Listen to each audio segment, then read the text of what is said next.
Tell me a little bit about your Bellator fight coming up and what it means to you to be fighting in an organization like Bellator. So honestly, for me, I'm very excited because I get to represent my team on the world stage and take the competition to the next level. Um, I actually had two opponent switches. I initially was supposed to be fighting a wrestler out of Connecticut, All-American wrestler. I was very excited for that challenge, but I believe he got injured. He had to pull out of the fight. So they switched my opponent, then they switched my opponent again. So now I'm fighting Ron Leone. Um, like I said, I'm coming into this camp the best shape of my life. My team and my coaches have got me super ready.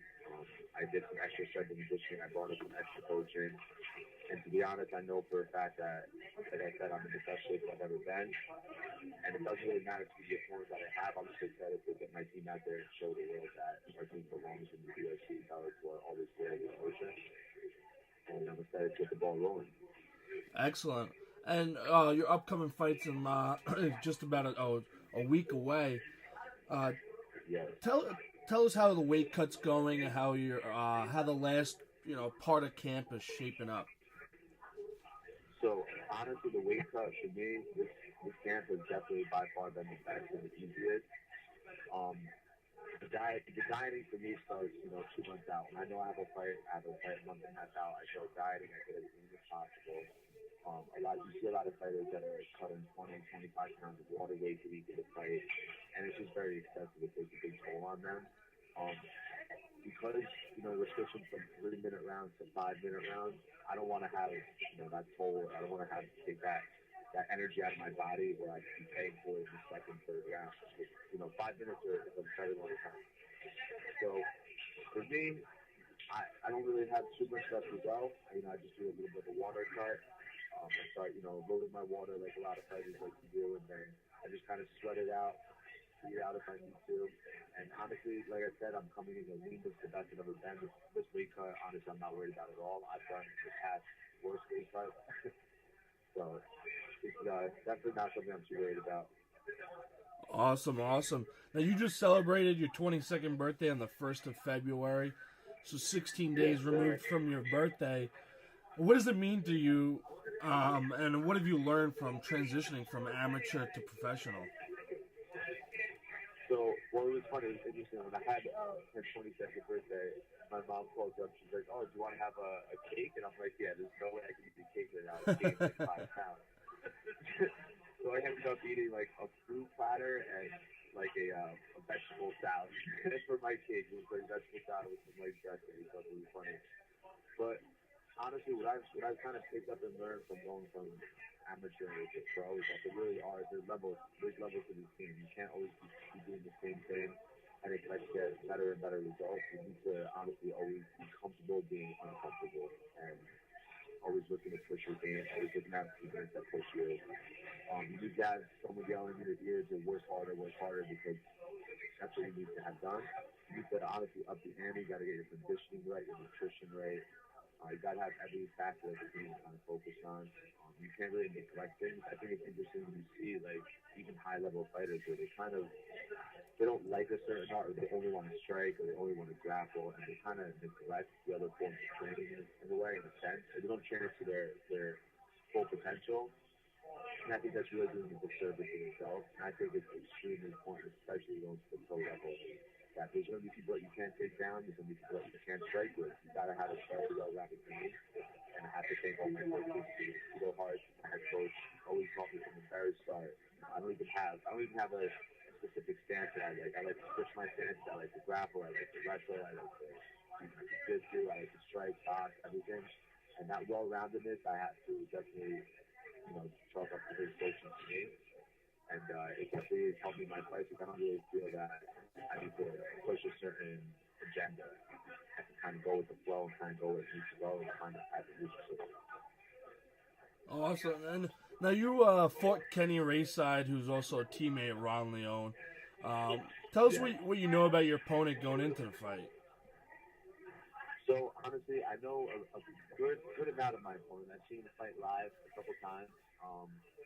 Yes, I did fight his teammate. That must have been 2016, I believe. That was, kind of a quick fight. I didn't really get to show too much of what I'm capable of. But in terms of Ronnie Leone, I know he really just tries to get in people's heads. He tries to talk a game and stuff like that. I'm truly not worried about that. There's nothing you can really say to me that I haven't heard from, my family and stuff around me and stuff like that. We all love each other very much, and we all think we fight kind of hard. I've heard, crazy things in every sport that I've done my whole life. You really aren't going to get in my head with words. At the end of the day, this is a fight. So it's not like if you talk smash to me that I'm going to be more worried about a fight. At the end of the day, we're getting in a cage, we're locking the door, and we're trying to kill each other. That's just the nature of the game. I've kind of come to terms with that. I do know that, we kind of like to fight with his hands down sometimes and like baby win and try to lunge forward with his punches. To be completely honest though, I'm not really worried about this opponent or any of my other opponents. It really doesn't matter. I got switched, like I said, a couple times. I'm really unprepared for whatever it is. In my fight camp, I do focus a certain percentage of what, habits that my opponent does or tendencies that he likes to do. But for the most part, I'm honestly pushing myself to be the best version possible, to be the most technical, the most, prepared as possible, to be the hardest to kill. So now you're going to be fighting in Bellator next week. Excuse me. You're going to be fighting in Bellator next week. While as an amateur, you're 3-0. You fought 3 different promotions. What can you expect going into this, and how's it been, that transition for just the amateur overall, like the little promotion things compared to this big promotion that's going to be aired on national television? What are your thoughts on that? So you mean like the differences between like professional organizations and amateur? Yeah. Has there been any big leaps or any adjustments for you? So the adjustments itself, it was very important to get those ticket sales in. I definitely want to have a lot of people coming. I would say professional organizations, at the end of the day, it's a business. They need to make money. They need to bring a crowd. So even since my amateur shows, even when I was fighting, dead serious, fighting I was bringing, 60, 75 people at least. And that was just for an amateur show. So for a professional show, I know I have, over 150 people coming to the fight. Sold a good amount of tickets. Pretty happy with that. I do know one thing that's going to be different for me is I usually sleep at home, like where I live upstate, like the night before every fight, kind of chilling, cutting my weight and stuff, or after the weigh-ins and everything.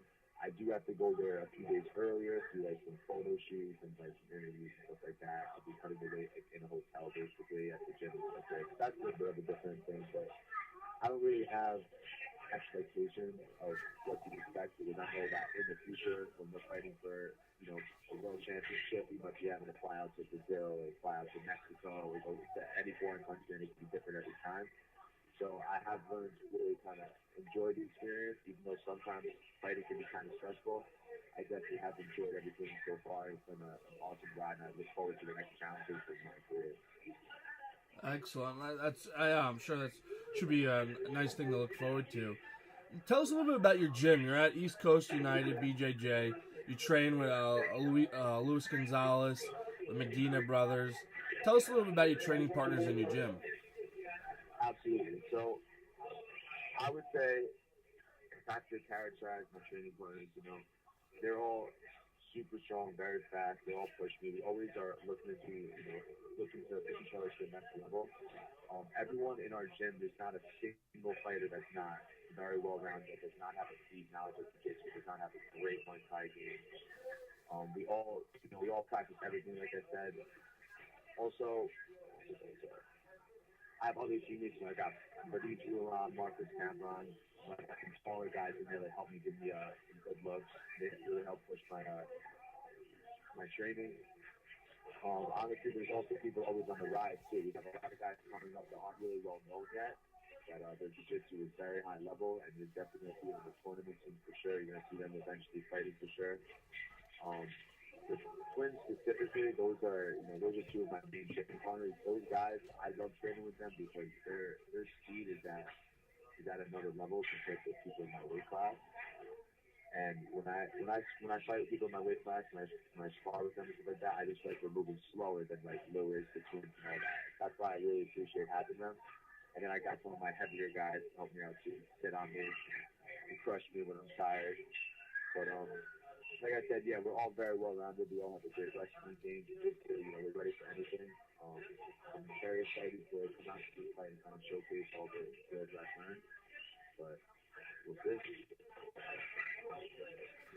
Awesome. So, I guess, where do you believe your strengths are on inside the cage, and what have you been working on in the meantime leading up to this fight? So, okay, absolutely. So I would say my biggest strength coming into fights is that I don't really have, like I said before, I don't really have a specific agenda I need to push or a specific thing I need to do. I think that I'm able to think and analyze the person I'm fighting very well. I think I'm able to make adjustments.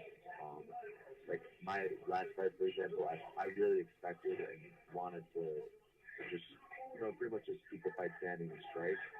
And with my opponent, he basically tested me against the cage. He really wanted to put the takedown. He really wanted to put the takedown. So I decided, okay, let me relax, let him lose energy, and then start controlling it from there. And I started taking it fast, and then basically control the fight in a grappling situation. So I've gone into fights expecting one complete opposite thing and then getting another.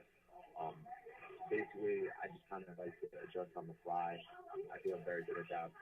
I think being a college student, being an engineer helps me kind of think more analytically and think more subjectively and not really think with my emotions. Um, Biggest things I've been working on with this fight is really just staying healthy. I've never been this healthy in a fight camp before. I usually go into every fight with something going on, like some type of popular, sweet knee, something like that. This fight camp, I'm, very happy to say I'm 100% healthy. I feel amazing. What I put extra focus on, I always focus on all my skills, always my wrestling, my jiu-jitsu, my boxing, my striking, all that. But I put extra emphasis on my strength and conditioning. Because like I said, this fight could potentially be 15 minutes, 6 minutes longer than I've ever fought in any fight before. I've gone the distance a couple times, about 9 minutes, but 15 minutes is a very long time. In a 5-minute round, you can definitely be put in a bad situation, and you got to find a way to work out of it. And if you're getting tired in the first, second round, you're in trouble. So I've been going over to Yorktown, National Machado. I have a strength and conditioning coaches over there that have really pushed my limits, so to say.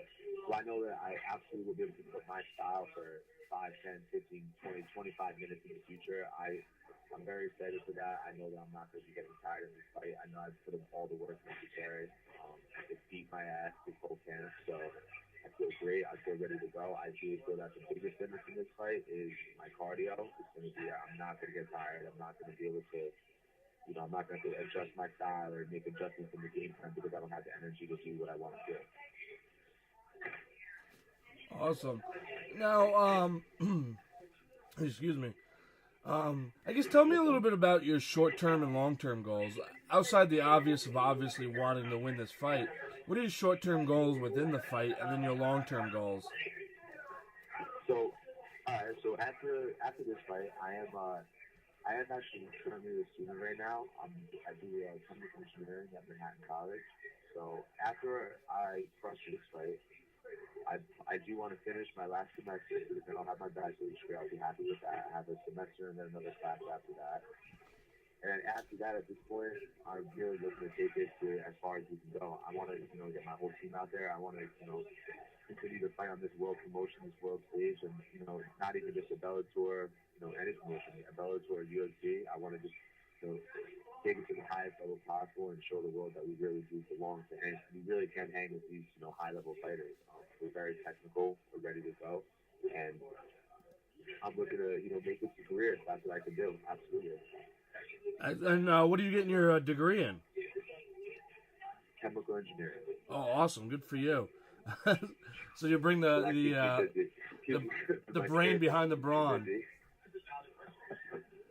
No, like I said, I feel like that's what kind of that type of education is about me, to kind of think smarter, not get emotional in my fights. If you see me fight, my coach really can tell me this too, is that I don't really I don't get emotional. You know, sometimes training is when you make your mistakes. You know, in the fight itself, you know, I get very calm. I don't have any hatred towards my opponent. I don't feel like, I don't feel any type of animosity towards my opponent. I don't really like get disrespectful or anything like that unless they get disrespectful to me. But I really just look at, you know, it's a fight. I stay very calm. I stay as loose as possible. You know, I'm just like samurai style. That's how I try to compare. Try to be like. Awesome. And I guess what's something about you that fans don't know that you would like to share with them? Something about that fans don't know that I would like to share. Okay. I would say, coach, what's something about me that my fans don't know?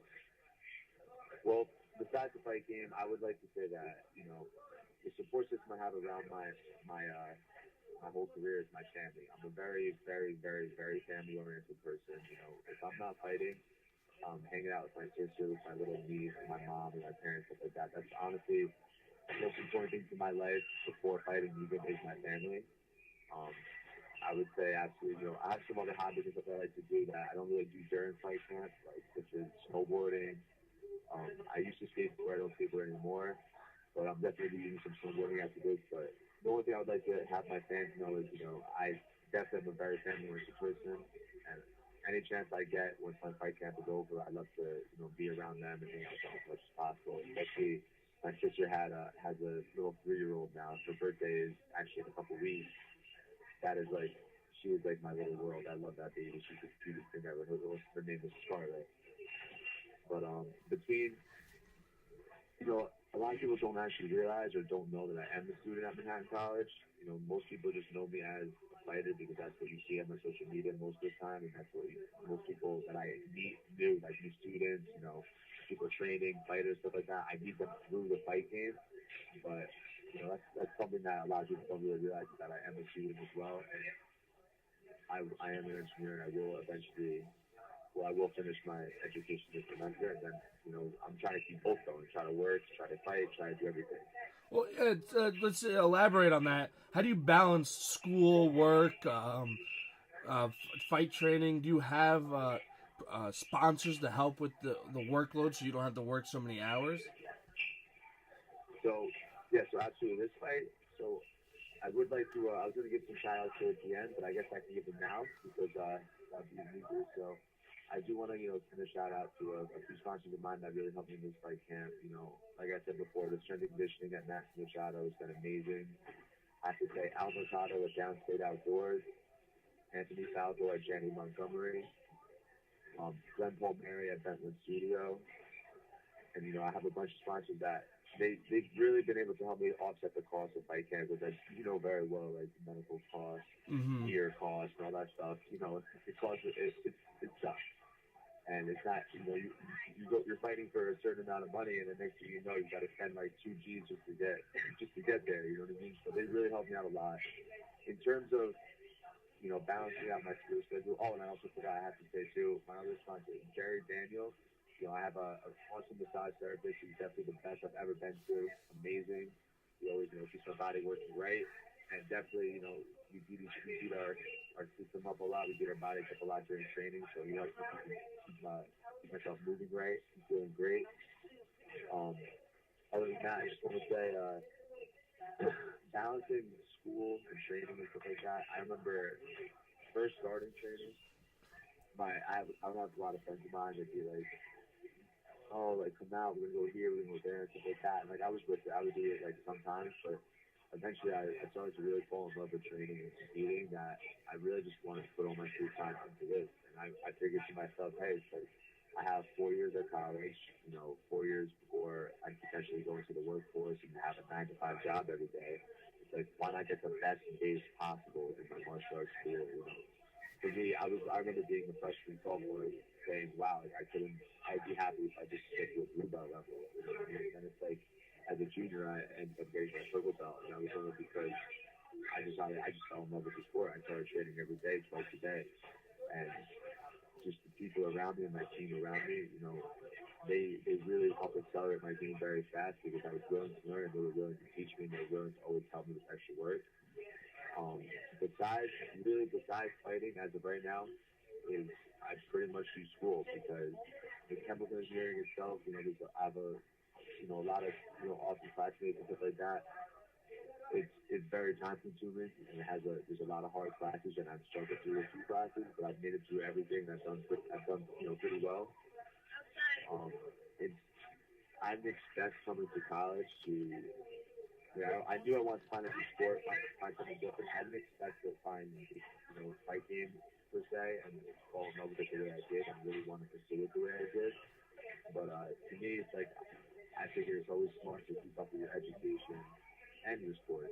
You always have something to fall back on. You always have something to do to make money. If you always rely on one thing to make money, then you're kind of in trouble. But yeah, I definitely remember some of my friends, making fun of me and saying, "Oh, come out with us." And then 3 years later, I'm very happy to be making my pro debut. So but I guess the work paid off, so to say. Yeah, most definitely, and congratulations on getting your bachelor's as well as making your Bellator MMA debut. Any last words or anyone else you would like to thank and mention before we wrap it up? Absolutely. So like I said, I would really like to, give a sincere thank you and send my love out to my family, my sister, my mom, my dad, my brother, my coaches. They're all the support system I have around me is honestly the best. I don't really see anyone with a better support system than the people around me. They are always there for me. They do everything to help me out. Always ask me what they can do to help. I have my sister texting me every other day. She's selling my fight shirts for me. She's helping me out with all my stuff. My mom, had meal prep done for me. They're always taking care of me, doing everything for me. My sponsors too, like I said, shout out to Al, Glenn, Anthony Salvo, Downstairs Outdoors, all that. Matching Machado, they really put me to the best shape of my career. I'm very excited to be working with them in the future. Other than that, I'm ready to, thank you for all my classmates, my fans, and everyone that's coming to this fight. It's going to be very exciting. I can't wait to celebrate with everyone after. And I just want to say thank you. Awesome. Well, I appreciate you taking the time, Ross. Wish you the best of luck in your fight coming up.